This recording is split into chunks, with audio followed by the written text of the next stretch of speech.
Dalam sejarah manusia, ada satu kitab yang tidak pernah disebutkan dalam buku manapun, kitab yang sengaja dihapus, dihilangkan, dan dikubur dari semua catatan. Bukan karena lupa, tapi karena dunia pernah hampir hancur karenanya. Inilah kisah gelap mengenai kitab Gerbang Nurata, naskah terlarang yang dipercaya mampu membuka pintu menuju dunia lain. Sebuah pintu yang seharusnya tidak pernah disentuh oleh tangan manusia. Di antara ribuan manuskrip kuno yang pernah ditulis manusia, ada satu kitab yang tidak tercatat dalam sejarah resmi. Sebuah kitab yang eksistensinya disembunyikan oleh zaman, dikubur oleh para raja, dan diburu oleh para penjaga rahasia. Kitab itu bernama Gerbang Nurata. Sebuah naskah yang dipercaya bukan ditulis oleh manusia, melainkan diturunkan oleh entitas kegelapan yang mendahului peradaban manapun di bumi. Catatan tertua tentang kitab ini ditemukan pada batu prasasti yang berusia lebih dari 4.000 tahun. Pada masa itu, wilayah lembah Nurata adalah tempat berkembangnya sebuah peradaban maju yang tidak meninggalkan banyak jejak. Satu-satunya peninggalan mereka adalah simbol gerbang raksasa yang digambar pada banyak reruntuhan. Menurut legenda kuno, penduduk Nurata percaya bahwa dunia ini terbagi menjadi dua. Dunia terang tempat manusia hidup, dan dunia gelap tempat entitas yang lebih tua berdiam. Antara keduanya terdapat sebuah gerbang, dan kitab itu adalah kunci yang dapat membukanya. Para pemimpin Nurata menyimpan kitab tersebut sebagai alat pemanggil, bukan untuk bersekutu, tetapi untuk mengurung para iblis yang pernah melintasi dunia manusia. Namun pengetahuan seperti itu perlahan menjadi godaan. Setiap generasi ada yang mencoba meneliti isi kitab, dan setiap kali itu terjadi, sebuah bencana selalu mengikuti. Sekitar 2.800 tahun yang lalu, salah satu pendeta tinggi membuka 2 halaman pertama kitab itu. Para penjaga gerbang mencatat bahwa langit berubah menjadi merah gelap selama beberapa hari. Ternak mati tanpa sebab. Bayangan manusia berjalan mendahului tubuhnya sendiri. Dan pada malam kelima, suara-suara aneh memenuhi lembah. Pendeta itu hilang tanpa meninggalkan jejak. Setelah kejadian itu, kitab dikurung dalam kuil bawah tanah dan dijaga oleh manusia. Pilihan yang kemudian dikenal sebagai para penjaga gerbang. Mereka mengikat sumpah untuk melindungi dunia dari apapun yang terkandung dalam kitab itu. Tapi sejarah manusia selalu diwarnai rasa ingin tahu. Perang, perebutan kekuasaan, dan obsesi pada kekuatan supranatural membuat banyak kerajaan memburu kitab itu.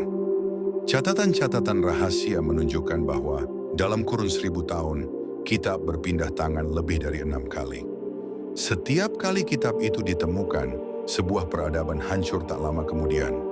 Bukan oleh invasi musuh, tetapi oleh kengerian yang tidak dapat dijelaskan, wabah tanpa gejala, bunyi geraman dari dalam tanah, mimpi buruk massal, dan makhluk tak bernama yang tampak di hutan pada malam hari. Akhirnya, para penjaga gerbang terakhir memutuskan untuk menghilangkan kitab itu dari dunia manusia.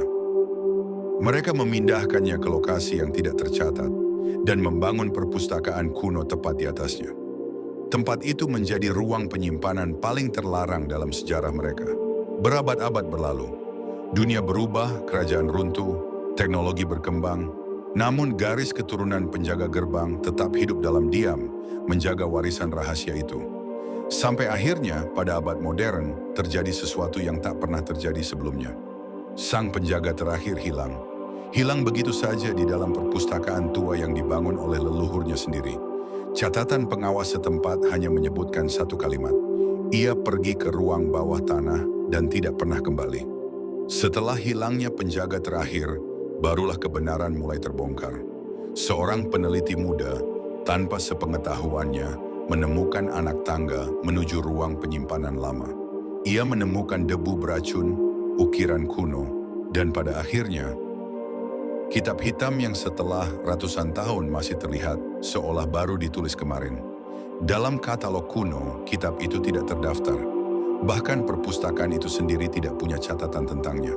Hanya simbol-simbol yang tampak seperti mata, tanduk, dan lingkaran gerbang yang tertutup rapat. Peneliti itu membuka beberapa halaman, dan dunia sekitarnya mulai berubah. Bayangan orang-orang mulai hidup mandiri. Suara langkah kaki terdengar dari balik dinding.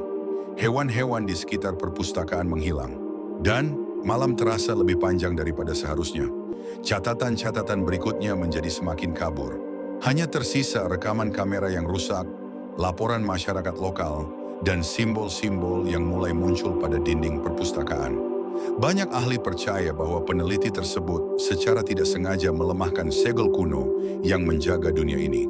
Setiap halaman yang dibuka bertindak sebagai pintu kecil, mengalirkan energi gelap dari dunia lain.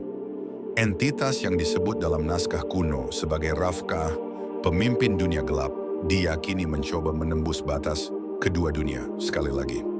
Namun sebelum sepenuhnya bangkit, segel itu kembali tertutup, entah bagaimana. Tidak ada yang tahu bagaimana proses itu terjadi. Tidak ada saksi yang selamat. Hingga hari ini, kitab gerbang Nurata tidak pernah ditemukan lagi. Perpustakaan tempat ia disimpan telah ditutup secara permanen. Dan garis keturunan penjaga gerbang dinyatakan hilang dari sejarah. Tapi para ahli simbol menemukan sesuatu yang mengganggu.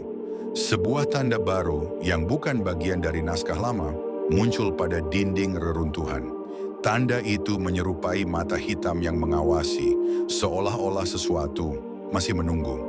Kitab gerbang Nuratha mungkin telah menghilang, tetapi sejarah tidak pernah benar-benar berakhir. Simbol-simbol baru terus ditemukan. Bayangan-bayangan asing terekam di tempat yang seharusnya kosong. Dan suara-suara masih terdengar dari bawah tanah. Jika kitab itu benar-benar menunggu pembaca berikutnya, pertanyaannya bukan lagi apakah gerbang akan terbuka, tapi kapan